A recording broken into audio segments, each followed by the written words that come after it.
I'm Chris Terranova, and this is the Generational Exchange. 4 generations, one conversation.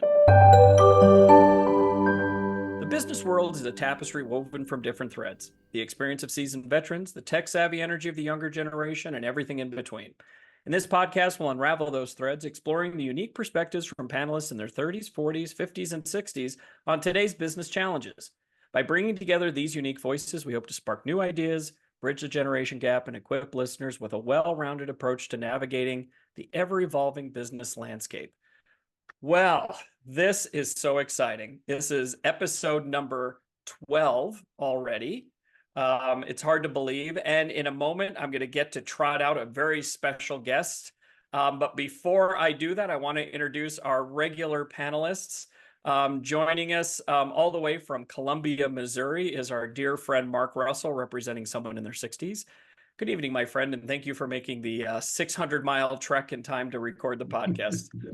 Our pleasure. Glad to be here. It's very exciting. And as always, representing someone in their 30s and actually officially representing someone in their 30s. We've been kind of sliding him in. He's been in his late 20s for the first few episodes here, but he's actually now officially in his 30s. He looks mature. His mustache is filling out. It's very exciting. The one and only Rhett Suchu. Hi, Rhett. Thank you, sir. Good to officially contribute to the name. So that's right. It's very exciting. Yes. We're very excited. Our friend Jeremy Davidson, who represents our folks in the 40s, is probably milking a goat or building a barn or doing something, but he's going to be joining us shortly. But in the meantime, I personally am so excited because we actually have a special guest star on our show today. We've been talking about bringing somebody in, and I am so excited that the first person we are bringing in is my dear friend, Eva Murphy. It almost makes me want to cry because I'm so excited to see you. And by the way, you look exactly the same. Like somewhere aging has stopped for you. It's unbelievable. I'm representing the teenager group. Oh my gosh. I'm so excited. That's right. to have you here. This is wonderful. I'm so honored to be here. Thank you for the invitation. Absolutely. We have been talking about having someone as a special guest for a long time. And when we finally got our rhythm down and everything else, I literally thought the first person that I want on the show is Eva. So let me tell you a little bit about Eva, and then we'll get into the topic and why Eva is here and everything. This is very exciting. But I'm going to read this, Eva, if that's okay, because you gave us the bio. So I'm going to kind of read it as is. Eva is a mom, a nerd, a perpetual student, diversity and inclusion advocate, and an accomplished shower singer. So we won't make you sing today. Eva lives outside of Chicago with her son and her husband. She has a dog, 2 cats, and 10 caterpillars. Tell me about the caterpillars. They are going to turn into painted lady butterflies. Oh, my. And so we are raising them, and then we're going to go release them in the nature preserve. That is so cool. See, I told you, Eva is the coolest person I know. It's a good science experiment. We're keeping a journal. Yes, cooler than you, Mark. Just stop looking indignant. And hold on, my screen just froze here. Eva, what else? My screen's frozen. Whoa. Something happened. Go ahead. I can tell you that I have a bachelor's degree in psychology. I have half of a master's degree in psychology. I have an MBA, and I am a certified project management professional. And I will tell you that professionally, my background is in customer service and operations and project management. And I do have some pronounced expertise in retail horror stories. And that was the genesis of my original customer service experience was in retail. And there's no harder version of customer service than food service or retail. Currently, I am serving as an operations director for a large K-12 educational publisher. In terms of generation, I will say that I am firmly in the Gen X camp, really, not faking it. Like I just found out Rhett's been for this entire previous 11 episodes. So you can pry my Doc Martens and my Smiths mixtapes out of my cold dead hands. Oh, I love it. And that's the basics. Yep. That is so exciting. So as you can see, we found literally the coolest person in the world to join. And thank you for helping me get through your background there. I apologize that my screen froze. But one of the reasons that we brought Eva on today is Eva and I were talking about the podcast, and she's an avid listener. And actually, before we get into the topic itself, Eva, do you mind if I kind of put you on the spot and ask what you think of the podcast? Yeah, absolutely. I mean, I'm obviously not going to say anything bad about it with that setup. But no, I will. I will tell you that I have really been for a long time fascinated by the idea of the interplay of all of these multiple generations in the workplace, which is there's more generations in the workplace now than there ever have been. And we've got everybody from, baby boomers and maybe a couple of quote unquote traditionals, which is the generation above baby boomers, all the way down to we've got Gen Z, the leading edge of Gen Z coming into the workplace and Congress even. So your format is really fascinating to me. And of course, I would listen to anything that you're running, Chris. Oh, thank you. All right. So today's topic is using humor in the workplace. We all know that work can be stressful. We all have emails, we have deadlines. The office sometimes can feel like a pressure cooker. But there is a way to diffuse some of that, and the secret weapon can be humor, right? You can actually use humor to boost morale, diffuse tension, and even improve creativity. So on today's episode with our lovely guest, Eva Murphy, we're going to dive into how to use humor. As always, we will give you a list of things to talk about. We've got 5 things to do and 3 things not to do. We're also going to be talking about a book that Eva had read that she mentioned to me, and we're going to talk a little about that. And there's a TED Talk that goes with that. We all took a humor quiz, so we're going to talk about our types of humor, and then we're going to kind of see where it takes us. So with that, and I'm going to have to use a little bit of humor because my computer froze, so we're cobbling together this episode. So if you hear a little scritches and scratches, that's part of the fun of doing it live. But with that, let's start the exchange. All right. We're finally here. We're finally all together. Nobody's frozen on my side. This is very excited. Eva, right? No, Mark. No. When you and I first started talking about this, you brought up a book, and it really intrigued me. And I thought this was a great topic for us to kind of lean into, which is why we asked you to be on the podcast with us.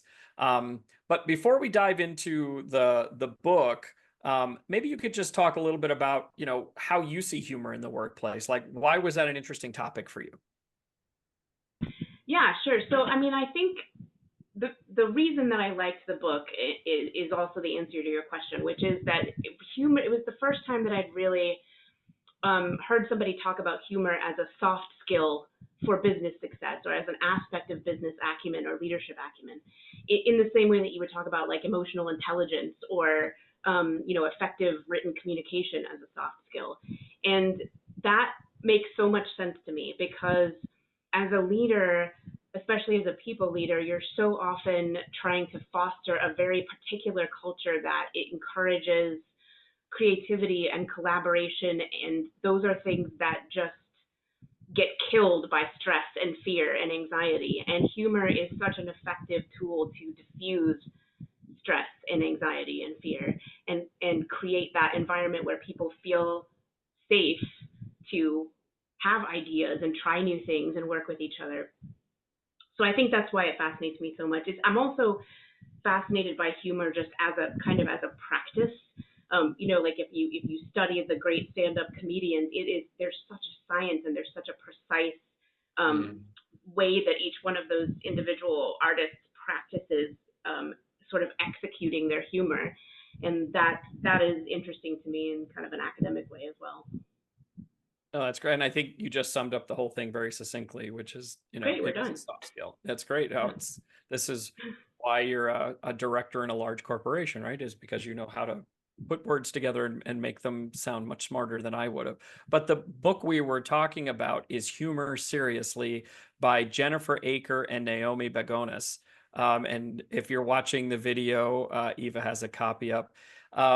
It's actually a really interesting website.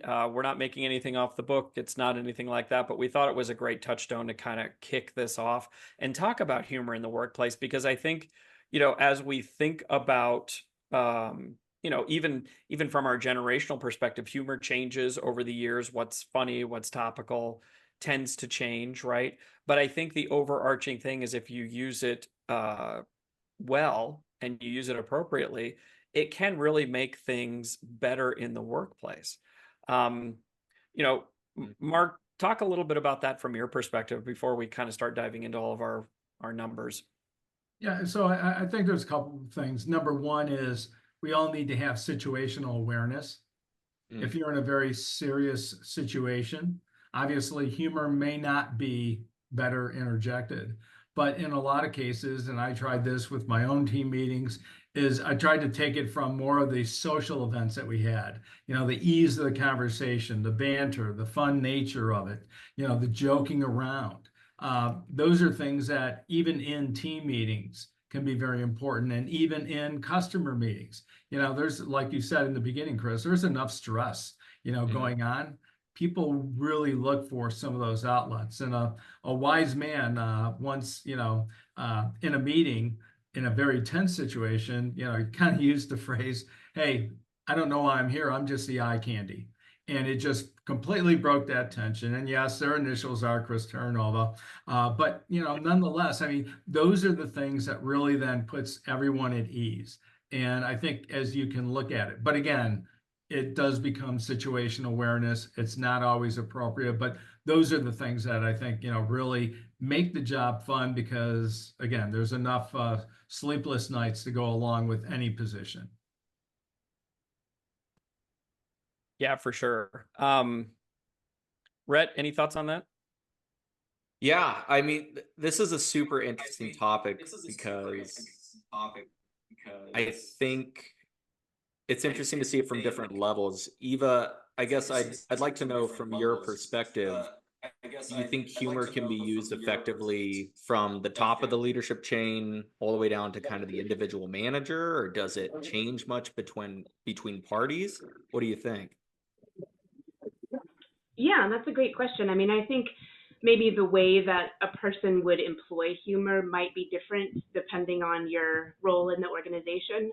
I think from a leadership standpoint, we think a lot about authentic leadership and, bringing your authentic self to your role as a leader because that inspires trust in your teams and because that, again, works to foster that collaborative environment, and humor is part of that. But I think as a leader, you're maybe more, to Mark's point, strategically employing humor, both in terms of when you use it and how you interject it into a conversation, based on what you're noticing about your audience and the topic and the mood in the room. Whereas maybe if you're an individual contributor, you might be maybe less strategic about it, or at least have less of a responsibility to be strategic about it.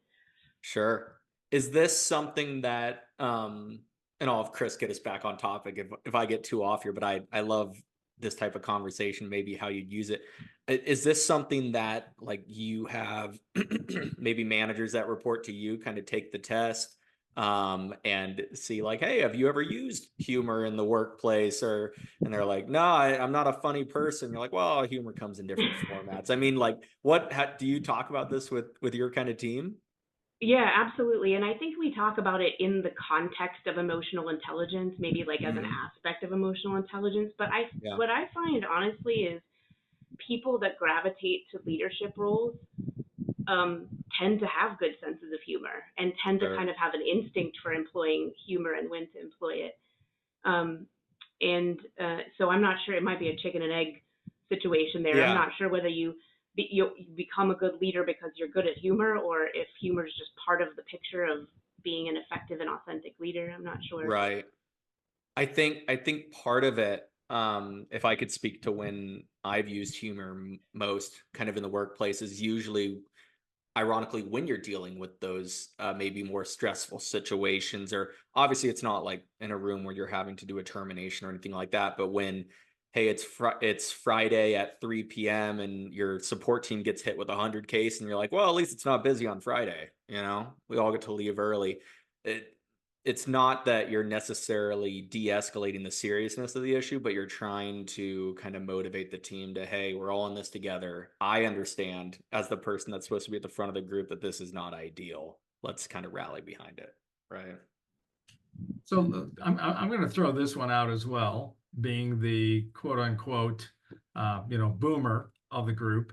I've also had to learn to look at my humor generationally. So if I were using the phrases like, you're killing me, Smalls, well, if you never saw the movie Sandlot, no one's going to get that. And if I was using a phrase from a movie like Apollo 13, well, a lot of Gen Zs aren't going to have a clue. That movie was really popular 25 years ago and had a lot of great business lessons. So I'm wondering for both of you, where do you say, okay, how does the boomer become a little younger? Do I have to watch Office Space? Because that's what my quote millennials on my team were telling me, 10 years ago. So I think that's the other element to it as well.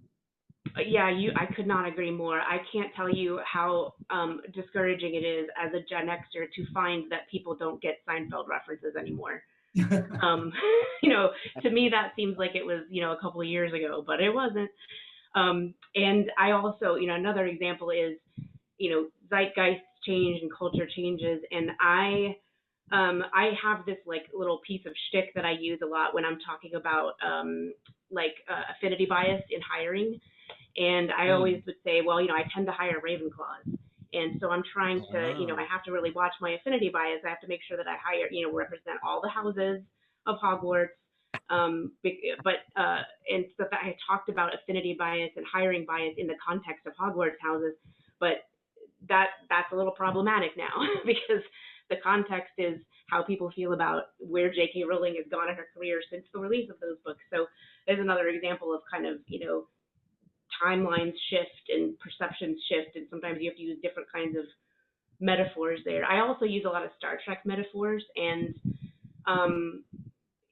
that's another place where mine tend to be related to the original Star Trek series, which no one has seen because everybody's watching whatever the animated, one is that's out now.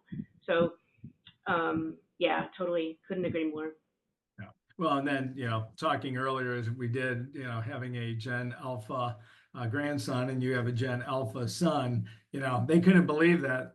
Oh, wait, you saw New Hope when it actually started in Star Wars? And what about this and this? And I'm like, sorry, that was well past me. But so give us a little teaser, Eva, about the actual book itself. What were like 2 or 3 really aha moments that you took from that you now find yourself using in your own role? Yeah, great question. I will never ask a bad question, by the way. Okay, that's my standard. I should just stop assessing the goodness of the questions because I think we can stipulate they'll all be good. One thing that really stood out for me is there's a lot of discussion in the book that's kind of about the science of humor. And so if you start from this statistic that they provide, which is that the average 4-year-old laughs 300 times a day, the average 40-year-old laughs 300 times every 2.5 months. And so, so we're establishing the fact that adults are not as good at laughing at things, as finding things humorous as children are. Yeah. But then we go on to learn about how laughing reduces cortisol, which is the stress hormone. So to your point, Chris, about stressful work environments, and you literally are reducing your autonomic nervous system's inflammation response to stress when you laugh genuinely. And there's some more studies that are referenced where we learn about how when information is presented in a humorous way, people remember it longer. And so, that's why politicians have comedy speechwriters on their teams, for example, because when something makes you laugh, you remember it. And so there's all kinds of things like that were really kind of eye-opening for me that had to do with the kind of how humor impacts your physiology, your brain chemistry and your body chemistry. So, and then what that means in terms of how you're absorbing whatever's happening around you. The other thing is the idea of creating that psychological safety sense, that space that is safe for people to have ideas and speak their opinions and so forth. And there's this great quote in the book from the Dalai Lama who says, laughter is good for thinking, because when people laugh, it's easier for them to admit new ideas to their minds. And it's true. So, and the thing that really, I told Chris about this when I was telling him about this book, is I have a colleague now who's in a senior leadership role. And at the time that he took on that role, a lot of the meetings he was in were full of people who had all their defenses up for various reasons. And when you inject humor into that conversation, particularly that self-deprecating humor, people's walls start to come down, and then they can hear what you're saying to them. And I was watching him really strategically employing humor in order to get people to put their walls down so that they could hear him. And it was so dramatic and so impressive. And I remember having a conversation with him and complimenting him on that skill. And that was really the first time that I started thinking about it as a strategic skill. But I would say those are kind of, there's a lot in the book that's fascinating, but those are maybe my top two things. So share one more thing, and then I'll turn it over to the real moderator here. But share one thing, Eva, that, let's say I'm not naturally humorous. What are a couple things I might want to think of to maybe, just kind of join in and, again, create that psychological safety net? I was going to say that's a great question, but we know that already. Yeah, there's a whole section in the book that is about kind of the practice of humor, and it does go into some details like the rule of three, for example. So and then there's also this concept called the ham sandwich, which is like a thing coming out of left field. So if I was gonna, be writing a recommendation letter for Chris, I might say, I might put three things in there, and the third one's gonna come out of left field. Like, he's a super strong project manager, he's an incredibly strong team leader, and but he's really needs some work on his pancake flipping skills or something like that. Just something that's totally out of left field, and because of, by virtue of it being totally unexpected, that's where the humor comes from. That it's like, it catches people off guard. And then there's some advice about using, the root of humor is truth. There has to be something true about it. Like back to the Seinfeld reference, like the pretzels are making me thirsty line. That wouldn't have worked if pretzels didn't make people thirsty. And so there's some advice like that too. But I guess the point that the book is making that I would make is that nobody needs you to be, Jerry Seinfeld and be a professional comedian in order to say something that is gonna make people laugh or smile and have the effect that we're talking about here in a business context. And anybody can learn how to do some of these things and bring their own personality to those moments. Right. Chris, would you like to jump in now, or? Yes, thank you. I think apologies to all. We've had a little technical difficulties, but I think we're back. And while I was away, Jeremy Davidson joined us. This is wonderful. So we've got the whole panel and Eva. So we've got the whole gang before we really dive in. Jeremy, great to see you, my friend. Oh my goodness, are you kidding? I was so sad to be running late on the day when we've got Eva here. This is just wonderful. I said you were probably, either birthing a goat or building a house or something was happening. So we covered for you. So it's perfectly fine. But back to Eva, to what you were saying, one of the anecdotes that I got out of watching the TED Talk video that the authors also do were two things. One, they say that if you're a salesperson and you add humor to a sales pitch, your chances, I think your value goes up 20%. Right? Just by saying, hey, if you buy today, I'll give you my pet frog. And that's the example they use in the video. And it's a terrible joke, but they said it actually works. That you don't, like, to your point, you don't have to be Seinfeld. You just have to have a little levity. And I think the other thing that really struck me, and you mentioned this earlier before I left the show for a few minutes, was about the amount that we laugh, right? And they talk about a humor cliff, where it shows that it's like a reverse hockey stick. It starts really high when you're young, and then it just falls off as you enter the workplace. And then they said when you turn 80, it goes back up again. And unfortunately for all of us, the average age is 78, right? Mark, it's right around the corner. You can see it. But, I think that's the thing, that adding that humor, we spend so much time at work, having a few laughs in the workplace will help, kind of reverse that cliff a little bit and lift it up. Right. So I think those are all really good points. Why don't we talk a little bit, maybe we can talk a little bit about our types of humor, right? And then we'll kind of go into the 5 things that we can do to inject your humor into the workplace. But on the Humor Seriously website, and again, we're not getting paid for it. I wish we were, maybe at some point, but they have a really cool, what they call a humor typology quiz. And it puts your humor into 4 categories. And they're being a magnet, right? A magnet keeps things positive, warm, and uplifting, avoiding controversial or upsetting humor while radiating charisma. Guilty. Stand up are natural entertainers who aren't afraid to ruffle a few feathers.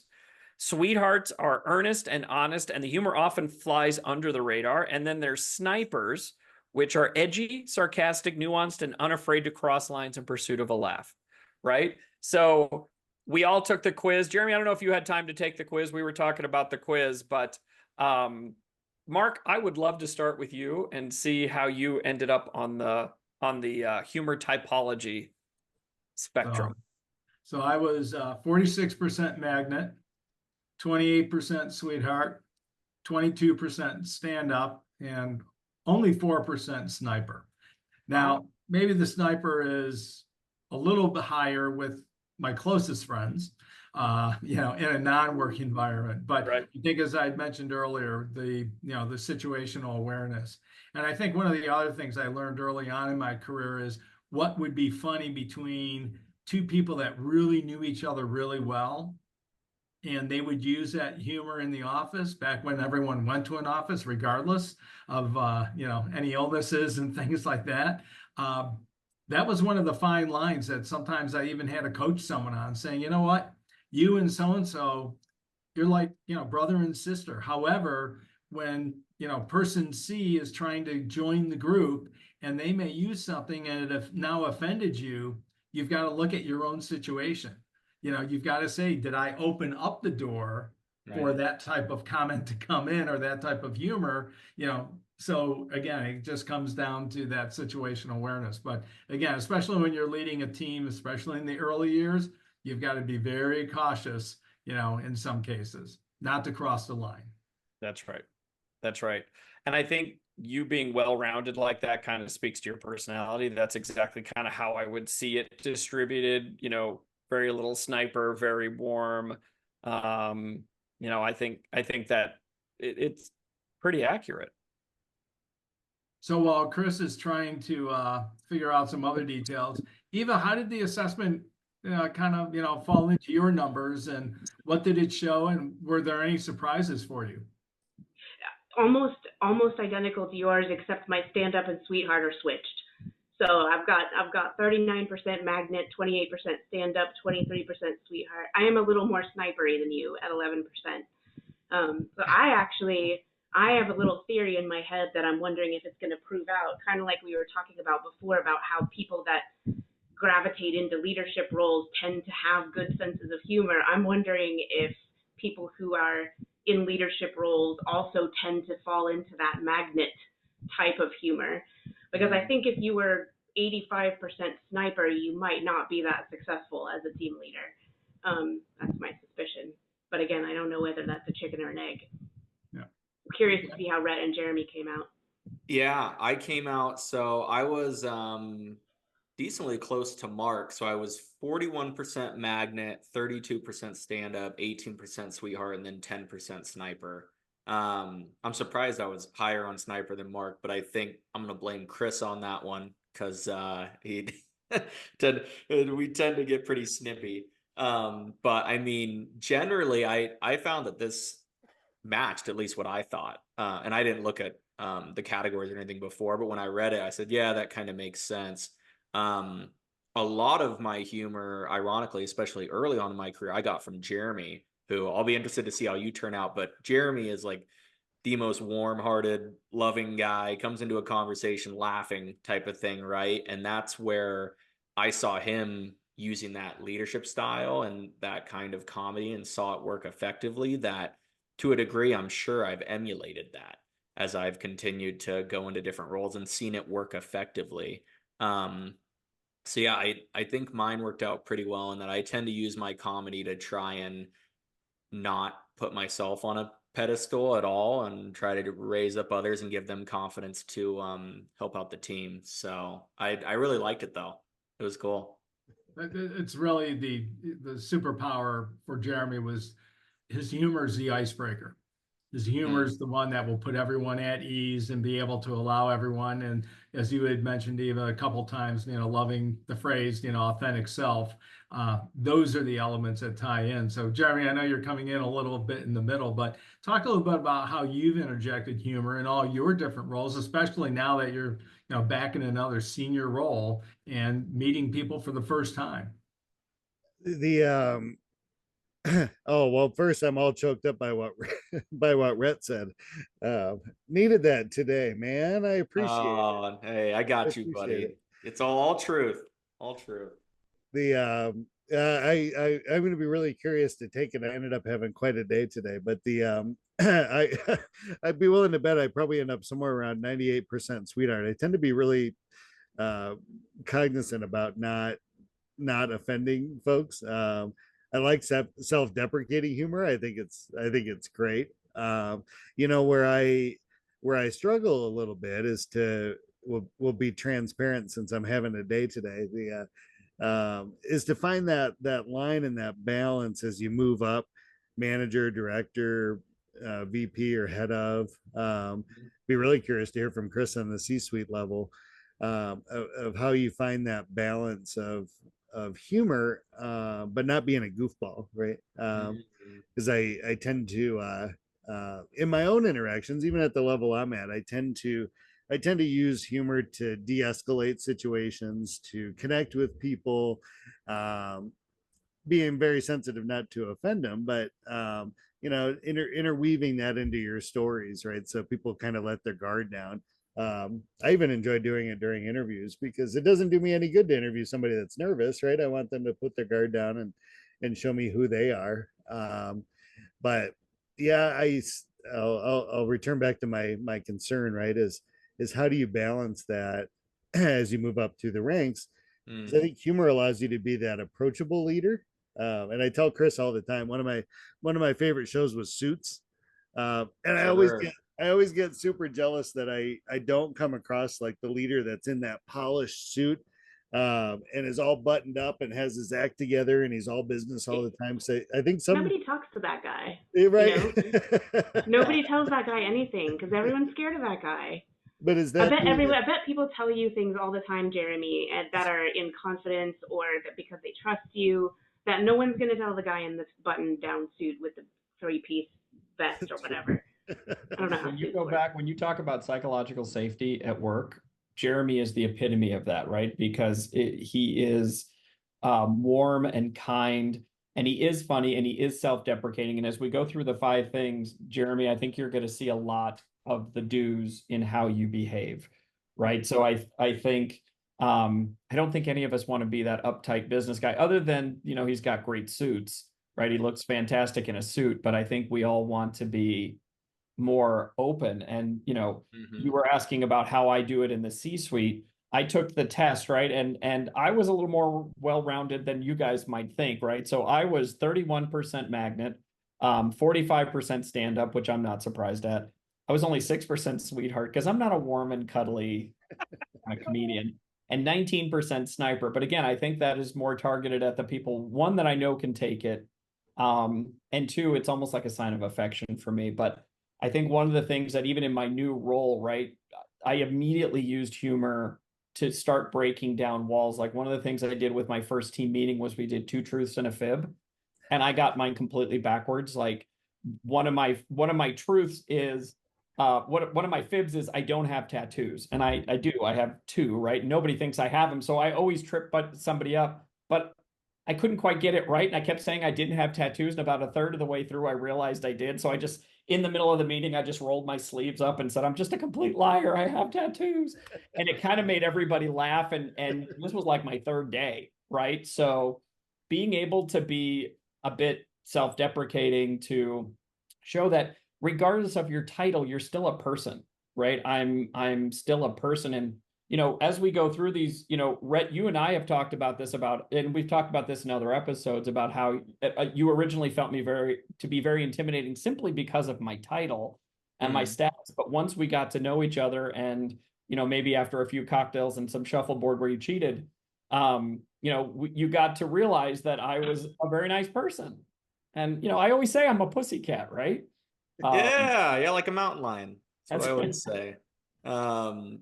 Yeah, by the way, Eva, I got fired 3 times on the first night I met Chris because I want to let him win in shuffleboard. He'll tell you differently. Yeah, I'm not surprised to hear that. Yeah. It was fun. All right, so go ahead, Eva. I'm sorry. Oh, Chris, can I say something really quickly about the self-deprecating thing? Because we've talked about that a couple of times here about that, and I think we'll talk about it again here in a second, kind of the power of, as a leader, of using self-deprecating comments. I think it's important to make the point, and this point is in the book as well, that if you're picking something to be self-deprecating about, it helps for it to be something that's not related to your job. Sure. Like, I don't think you'd want to make a joke as a project manager about how terrible you are at time management, or how you don't understand how computers work, or gosh, I really suck at, Gantt charts or whatever. I don't think but I think there's something to be said for being mindful about the aspect of yourself that you are deprecating. And I think you're like not being able to keep straight who you've lied to about your tattoos is a perfect example of that. Cause it's you're owning the fact that you kind of screwed it up and now you're making it into a funny thing, but you're not, that in no way is undermining anybody's perception of how well you're going to lead the team or do your job or give judgments on, business challenges or anything. I just wanted to throw that point out there because I think that's an important one to make. No, it's a fair point, I think, because one of the folks that I was working with, she said, when you first came in, my assumption was you were going to come at me with bullhorns, is the way she described it, right? And you are not that person. But again, it was the perception of, I'm the chief services officer. It's this big role. I must have been like a real hard ass to get here. And the thing with being a leader in any situation at any level is it takes a certain amount of strength. And I used to always say, don't confuse affability with weakness, right? But that doesn't mean that, like, to your point, Jeremy, I don't want to be the suits guy where I'm just buttoned up. The reason we're all on this podcast and we're talking, and Eva, you and I've known you for over a decade, Mark, gosh, 100 years, right? All of you guys, we've all worked together and for each other over different parts, but we got to know each other as people. And the big reason I think we got to know each other as people is we had a sense of humor, and we used humor to get to know each other, right? So with that, I'd like to kind of, maybe we've already touched on some of these, but I think kind of putting them into kind of our order, I think will help. And we've got our 5 to-dos to interject humor into your workplace. And the first one is embracing self-deprecation, right? And I think we've talked about that, but including that in different ways. Like I'll give a quick example. I'm actually having my leadership team watch the TED Talk tomorrow about humor in the workplace. And I said, I have a task for you, and I put in parentheses, it's super easy. And then at the bottom, I said, see how easy that was? It's a 9-minute video. You've got this, right? It doesn't have to be this knock it out of the park kind of thing. It can be simple, right? That wasn't necessarily a great example of self-deprecation, I guess, now that I say that out loud, but it is using humor, right?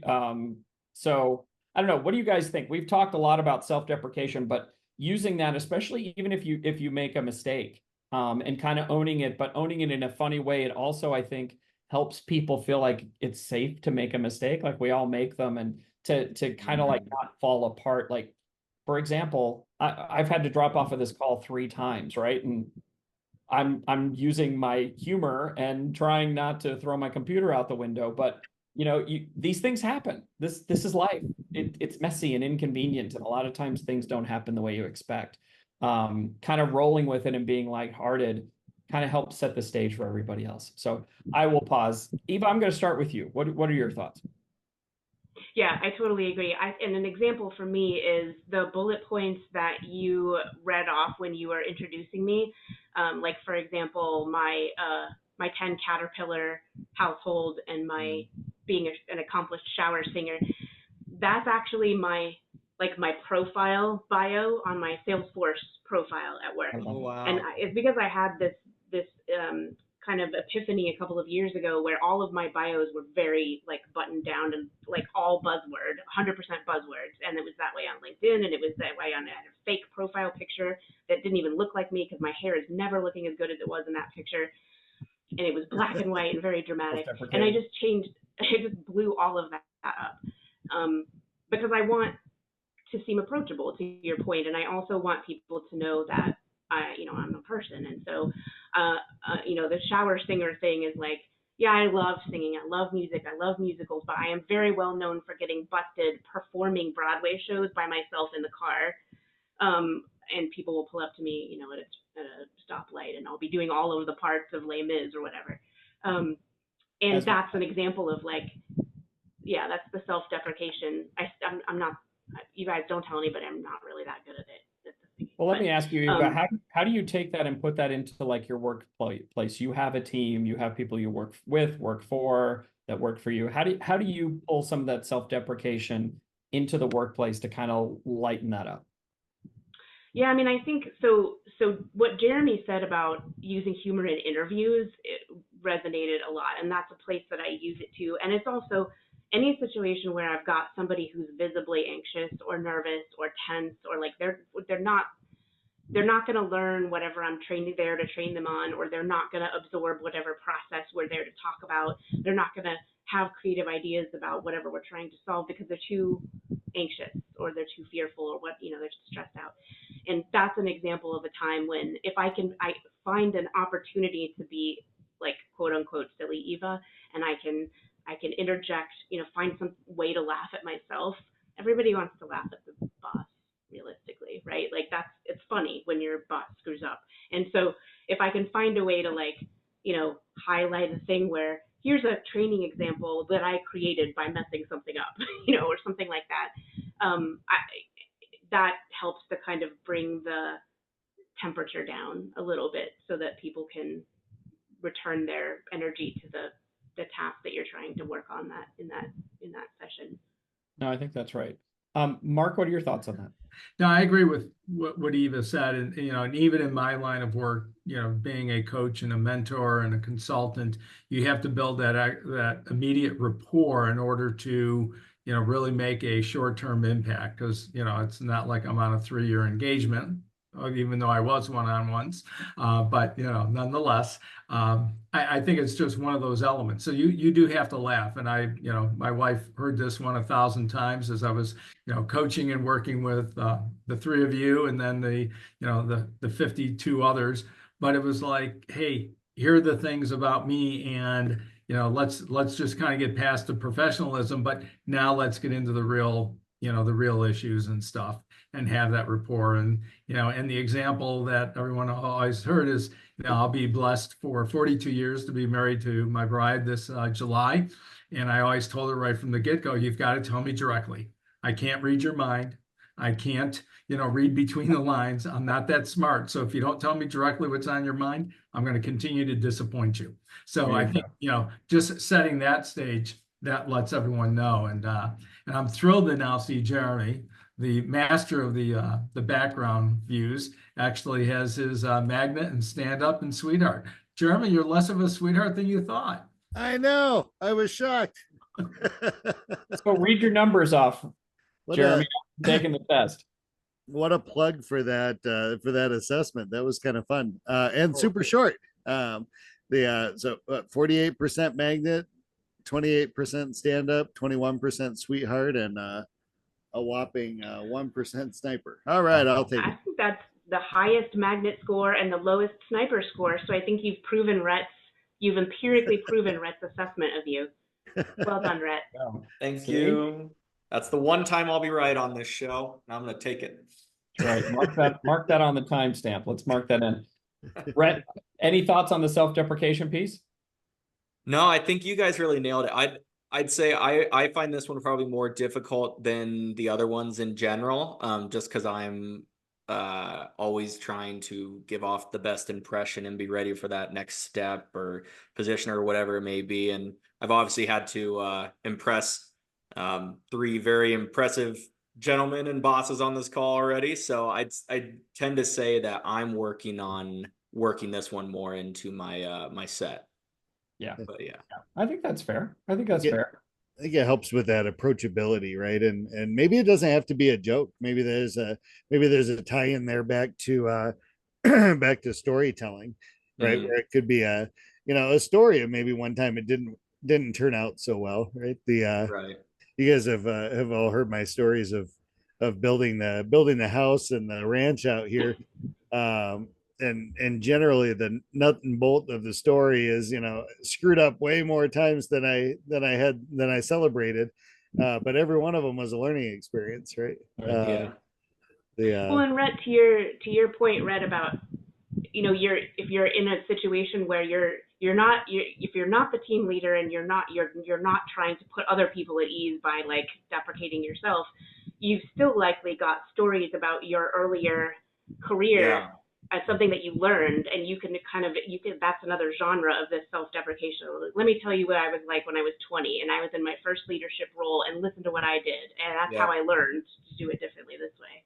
Yeah. I think you hit the nail on the head there. That's exactly where I use it the most is when I'm talking to someone like that. And usually it's like, hey, we've had a screw up or something. I'm like, you are not in this boat alone. Like let me tell you, it's been way worse before. You at least had a paddle. I was out there just paddling with my hands. So you're good. All right. Let's clean this up. In my day. Yeah.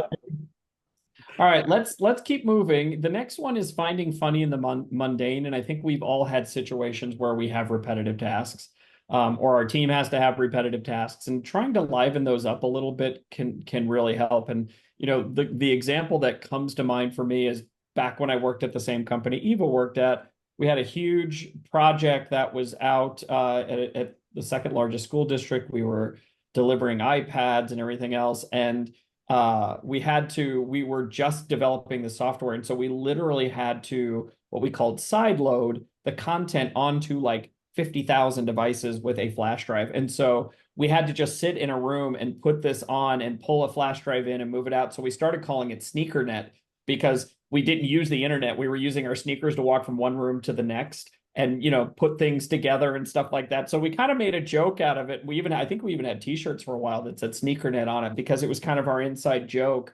to find the funny in the mundane. So Jeremy, what do you think of that?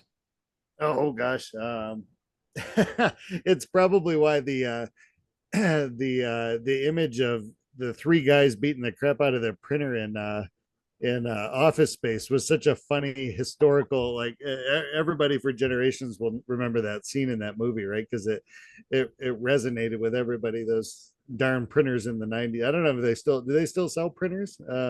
That might be a generational question. I don't know, Rhett, do you know what a printer? That's the one with the floppy disk, right? You do the floppy disk and Oh, dear. But yeah, gosh, no, and in a lot of cases, every now and then we're asking our teams to do something that falls into the mundane category.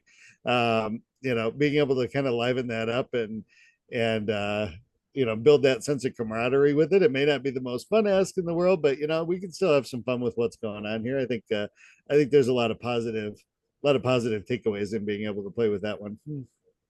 Yeah, great. Eva, Mark, any thoughts on that one? Mark's got nothing. Eva, ready to move on, or you got any thoughts there? Yeah, I'll give you one example. When Salesforce was launching Salesforce Lightning Experience, which was the upgrade from Classic to Lightning. By the way, I don't want to know if any of you are still using Classic because that's gross. Is that but I don't think it is anymore. I think it's very frowned upon. But anyway, there was a moment when we were training everybody to use Salesforce Lightning, and also by virtue of doing that training, we were also in a sandbox environment and we were screen sharing. And the combination of those doesn't move quickly. So I was on a call with somebody who was demonstrating, this about Salesforce Lightning and that about Salesforce Lightning, but it was so slow because it was the UAT environment and because it was a screen share. And he started calling it Salesforce Molasses instead of Salesforce Lightning, and it killed. That was like 5 years ago, and people are still using that term every once in a while when you screen share and your thing slows down. So yeah, it's a good example of finding the funny in the mundane. Oh gosh, Salesforce Lightning. Jeremy, you remember how hard it was to move our team over to that? Oh man. And we had to drag you with like there were nail marks in the floor when you guys were I don't get it, man. It's so much better. I could not wait to get to Salesforce Lightning. We had to start kicking people off it. We had to start blocking them out from Classic, and they were like, I'm only going to get to 50% of my work today. Like, well, get to 150% tomorrow. You'll be good. You know what it was? Everybody got so excited about finally having dashboards. You come in the morning and you can see your view of what to focus on for the day, and everybody learned how to build those and modify them and play with them. And then it was like, oh, hey, time to start over. Like, no. Surprise. All right, so we're not going to make this a Salesforce. All right. We'll save that for another episode. Unless they want to sponsor an episode. That's right. Well, I can. In which case, I really hope you invite me back because I can nerd out over some Salesforce. Give you a cut. That's right. Yeah. All right. The third thing is make sure you're sharing laughs, but not at others' expenses. Keep your humor inclusive and positive. If you're doing memes, make sure they're funny and lighthearted. Keep the observations light.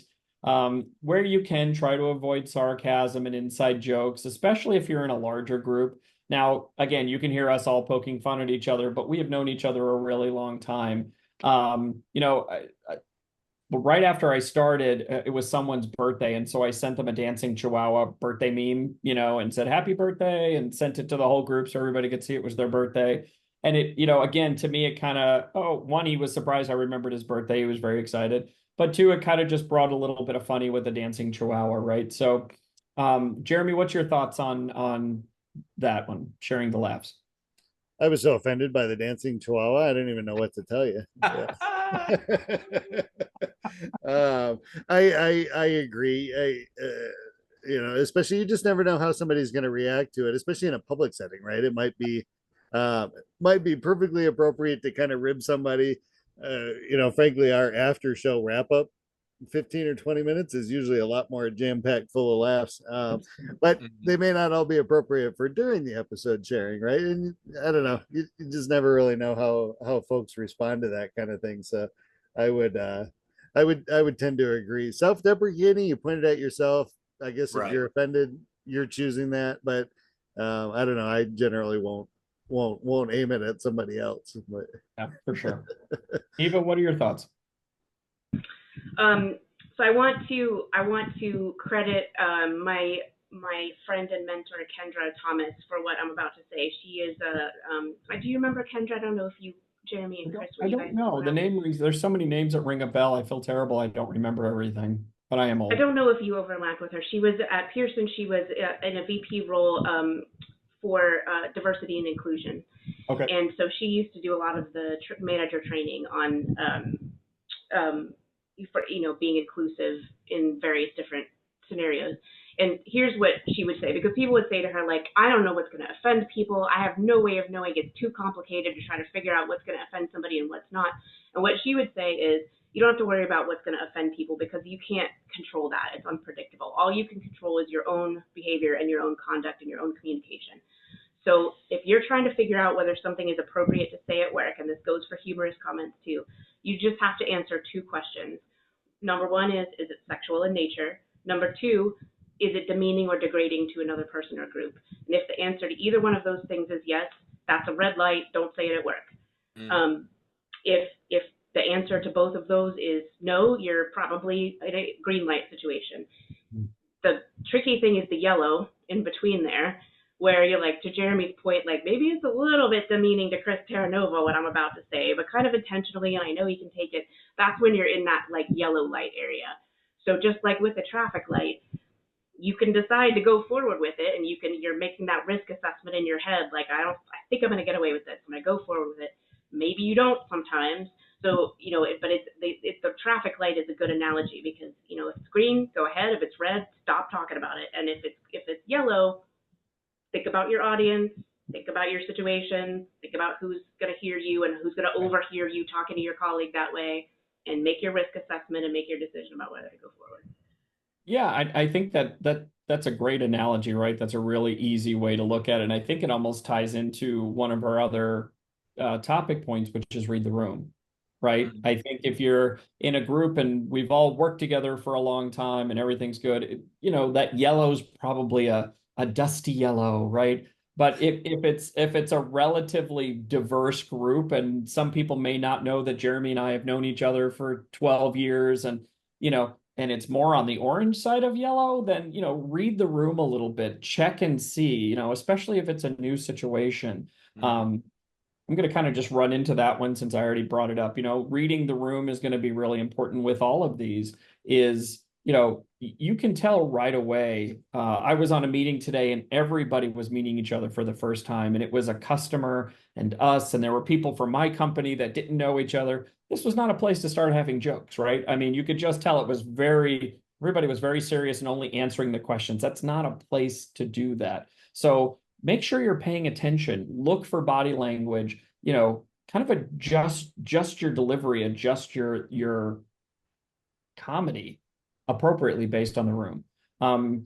Jeremy, what are your thoughts on that one? Oh, I was just so that rules out National Lampoon. So I guess we could just. Yeah, probably not the best place to start. Yeah.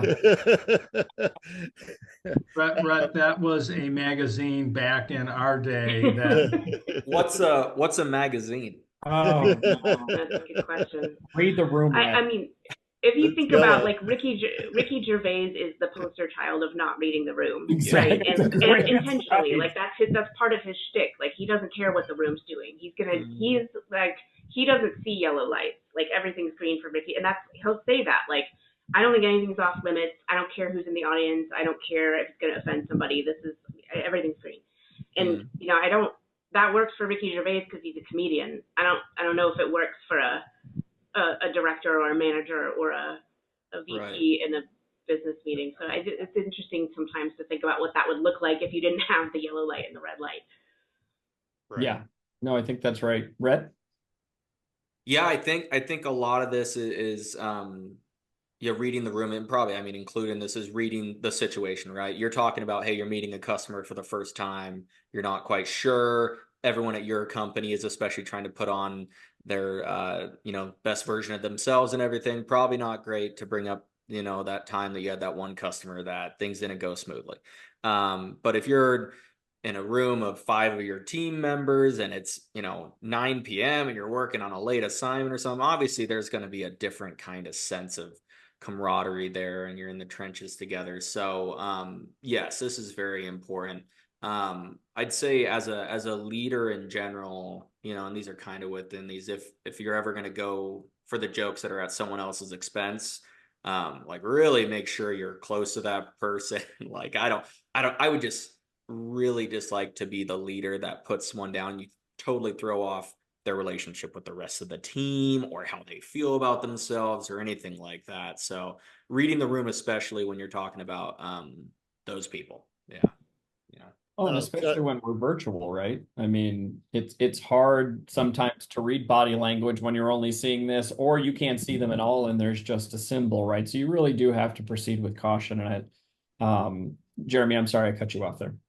Oh gosh, no, I was going to echo. I liked Rhett's thoughts on there, and even taking it a step farther, even if you directed it at a person, even if they're totally fine with it, you never really know if somebody else is sitting there going, "Oh gosh, I didn't like that he said that to him, or that he said that to her," or so it's a tricky line to walk. But I like Eva's red light, green light, yellow light.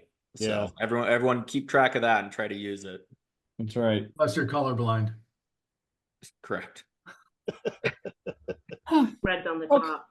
Eva, we're working on this. We'd love to have you come in again, give a training session. Right. Online. All right, and then let's move on to our last one, which is let your personality shine. Like, don't be afraid to show that you have a quirky side. let your personality peek through a little bit. It's sometimes a great way to connect with colleagues. And I think, Eva, you spoke to this about, with your bio where you're an outstanding shower singer and, you're prying your Doc Martens out of your hands, right? You're letting everybody know that it's not even necessarily to me like it's quirky, that you have a personality. Like you are somebody besides this, 4 by 6 inch square face on a TV screen 10 hours a day. You have a family and a life and hobbies. Talk about that. Talk about how you let your personality shine. Yeah, I think that goes to that authentic leadership conversation again. And there's a whole ton of books about that idea of authentic leadership, but essentially it is, you are your best incarnation of your leadership self when you bring your authentic self to that job. In other words, like if you're fragmenting your whole personality into my work self and the rest of my life self, they're both going to suffer. And like work-life balance doesn't mean that you're not a person when you're at work. And so, both in terms of bringing your whatever emotional intelligence lessons you learn in your non-work life to your work, and in terms of, let me tell you how many times I use my project management skills at home. Like it translates better that way. But, Right. The humor is part of that, I think. So, if I'm making jokes about, like, and, I have so many Harry Potter metaphors and jokes that I'm probably going to have to retire at some point.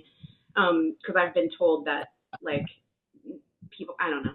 Anyway, I always test as a Slytherin. And so then, that gives me the opportunity to talk about my personality in the context of being a Slytherin, but also how I don't want any of you profiling Slytherins unfairly, because just because there's a couple of bad apples doesn't mean the whole group is bad. And there's, I can represent a new experience for you with a Slytherin. And, that's the sort of example of, like, I love Harry Potter. I love those books. And that's part of my personality that I just, I can use that as a metaphor to talk about affinity bias when hiring, or I talk about my own, foibles in that context. Oh, I love that.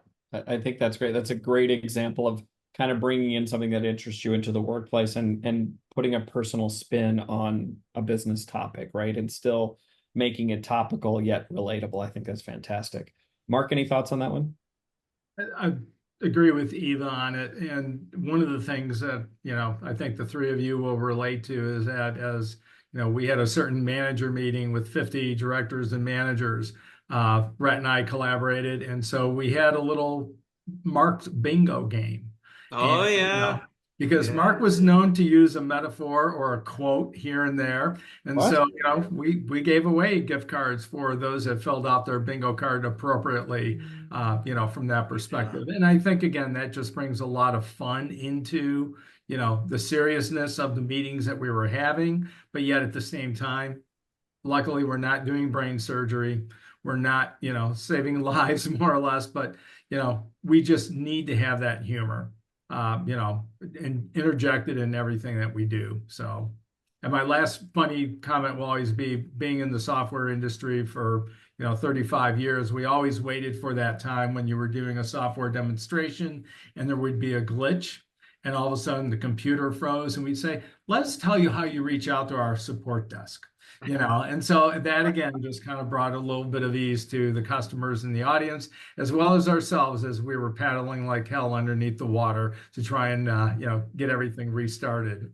I could have used that about 30 minutes ago, but Yes.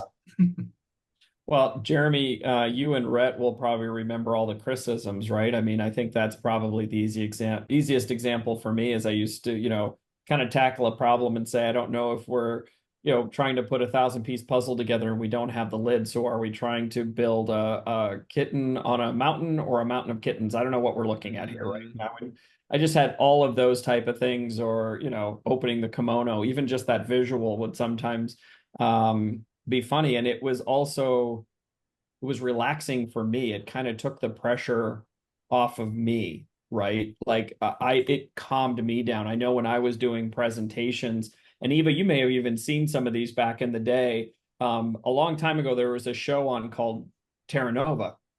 And so for a couple of years, the opening of my presentations, and I would get put in front of hundreds of people to present.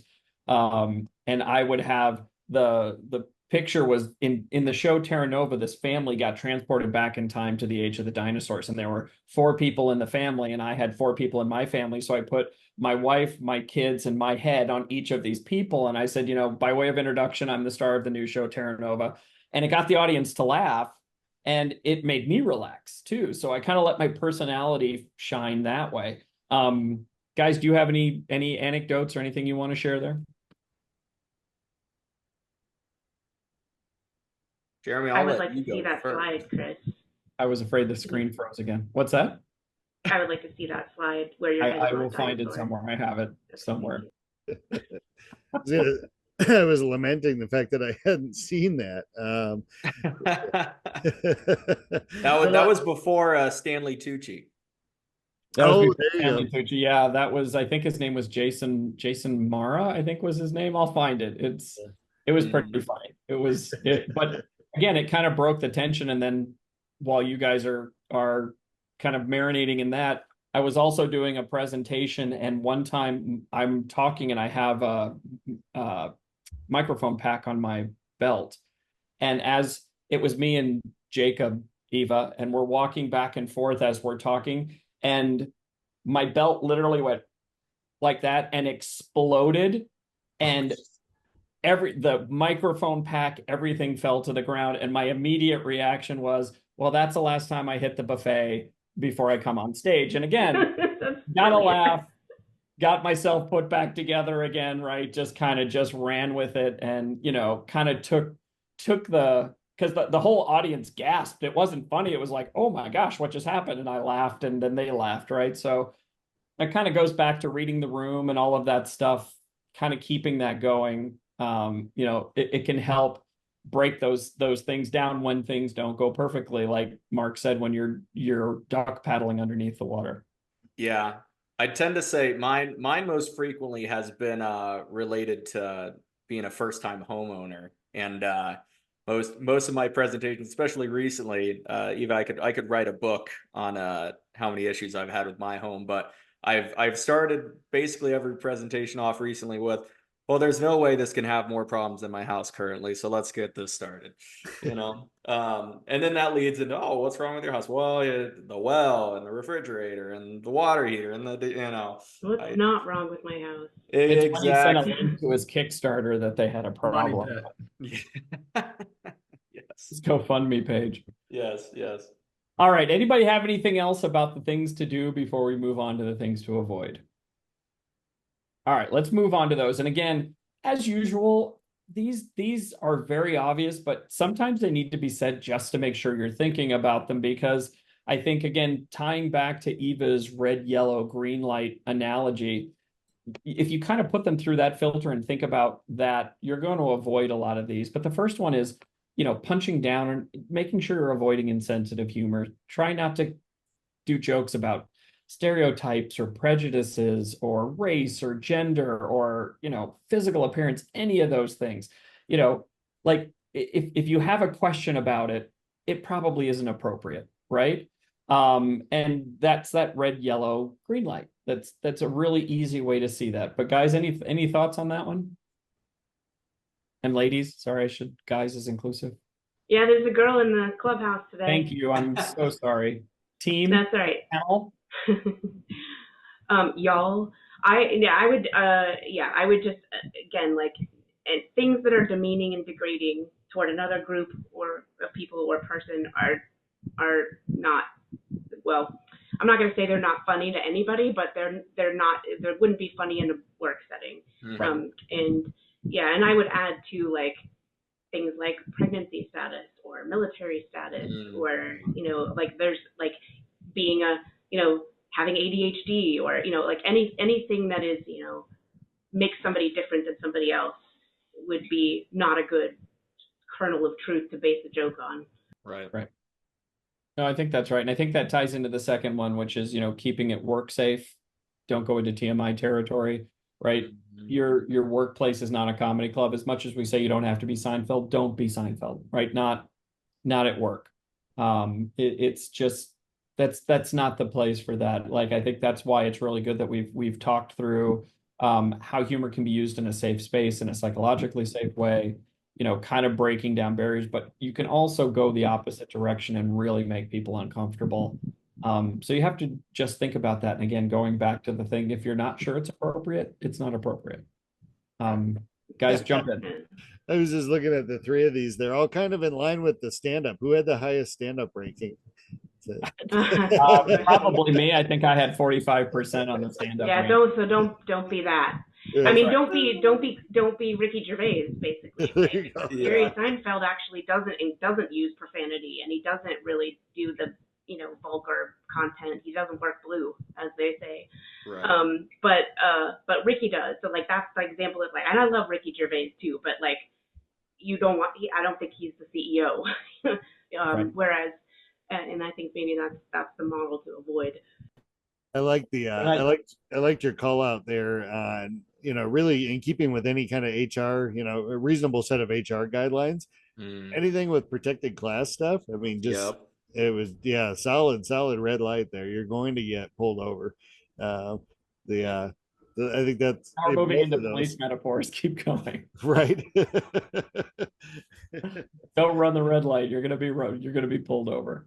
That's right. All right. And then the last one, which kind of ties into what we're talking about the whole stand-up thing, which I'm going to, put a little plug in for the stand-up on the typography, because it does say they're just natural entertainers, right? So to be fair, but the joke that keeps going and going, like there can be a fine line between being funny and annoying. Like, don't keep pushing. Like if you throw something out there and it falls flat on its face, don't keep trying to poke the bear. Move on and recognize that this is not the right place for the right time for that. Kind of goes into, this is not a comedy club. As much as we can be funny, it's not always appropriate. So know when to say when, right?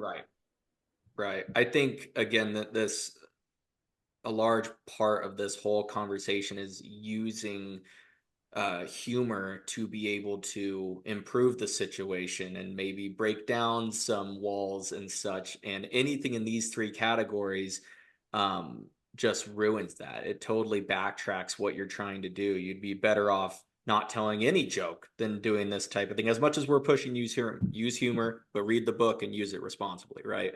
So that's what I'd say with kind of these in general, how I'm reading them.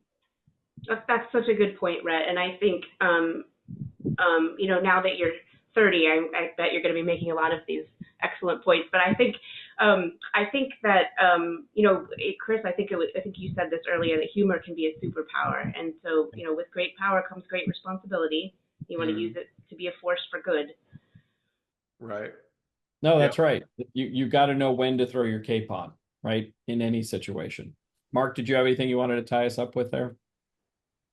Mark's tired. He drove like 5,000 miles today, so he's being a trooper. Kind enough to join us. So real quick, to tie it up, our 5 things that you can do to inject humor into the workplace is embrace the self-deprecating wink, find the funny in the mundane, share the laughs but not at others' expenses, let your personality shine appropriately, of course, and then make sure you're reading the room whether you're in person or virtual. And the 3 things not to do are punching down and using insensitive humor, making sure you're staying clear of TMI territory, and using jokes that just keep going and going or fall flat and you keep trying to push them through. I want to thank our special guest, Eva Murphy, for both being an amazing guest, a wonderful friend. You kicked off our we're going to call it guest episode season with grace and fidelity, and it was wonderful to have you on the show.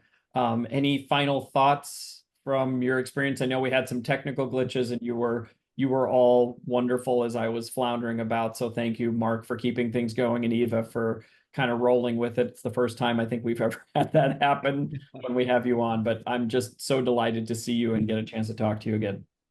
Oh, I'm so honored to have had the opportunity to be here. Thank you again for having me. Absolutely. All right, with that, as always, thanks for joining us on this episode of the Generational Exchange. We hope this conversation between the generations and our special guest sparked some new ideas and helped you see the business world from fresh perspectives. Don't forget to subscribe, please. This is really important to us. Subscribe at Apple Podcasts, YouTube, Spotify, Pandora, wherever you get your podcasts. for more insightful discussions across the generations. And if you have a burning business question you'd like us to tackle or a topic you want us to bring up, please email us at cmsrconsulting@gmail.com. And until next time, from all of us here at the Generational Exchange and for our guest, Eva Murphy, thanks for listening and happy learning.